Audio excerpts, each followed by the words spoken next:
In reference to talking about government's role in a free society, you mentioned some of the market failures, and I think that you may have just passed over one that is of utmost importance, and that is of poverty. And in prefacing my question, I'd like to refer to what President Kennedy said, that if a free society cannot help the many who are poor, it cannot save the few who are rich.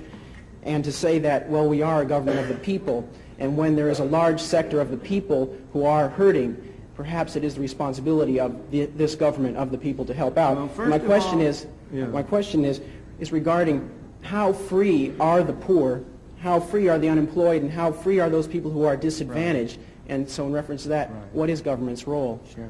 First of all,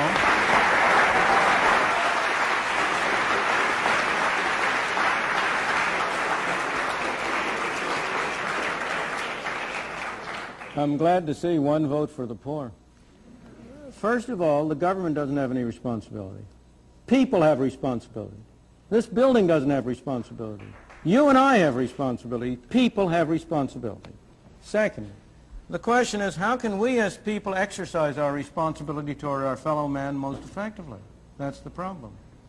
So far as poverty is concerned, there has never in history been a more effective machine for eliminating poverty than the free enterprise system and the free market. The period in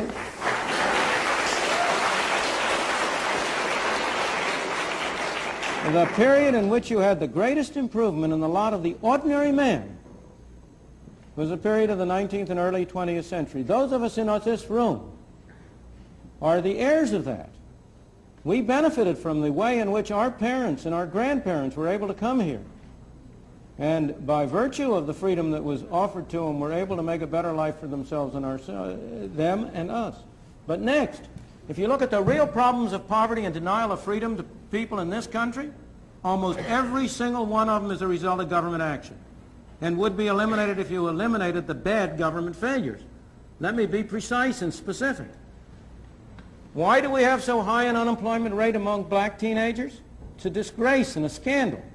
Why do we have so high an unemployment rate? First of all, because we give them lousy schooling through governmental schools, which make them unqualified to hold decent jobs. And second of all, we require employers to discriminate against them by not hiring them unless their productivity is enough to justify a minimum wage. The minimum wage rate is the most anti-Negro law in the books. And it's an anti-Negro law because it precisely, having first not enabled the young blacks to have a decent schooling so that they can have productivity, we next deny them the on-the-job training that they might get if you can induce employers by being able to hire them for relatively low wages to give them on-the-job training that would make them qualify for higher payment and higher productivity. In the third place, we have constructed a governmental welfare scheme which has been a machine for producing poor people.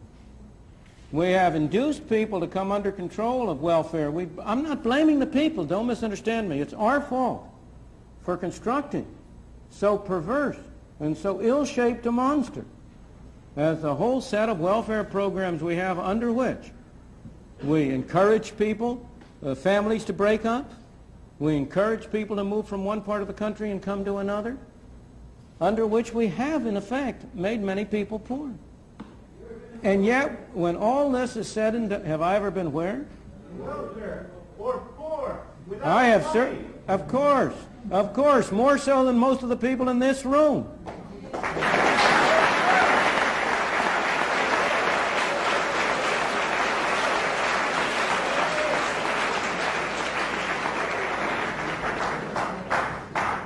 How many of you have worked a 12-hour day and gotten paid 78 cents? But let me go back to but you know that's all irrelevant. Is there one of you who is going to say that you don't want a doctor to treat you for cancer unless he himself has had cancer?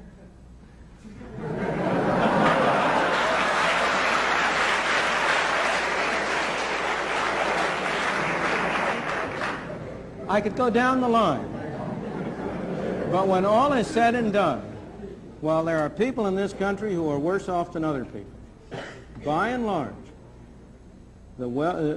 even the poorest people in this country are relatively well off compared to the conditions in many other countries in the world. What we take as our standard of poverty,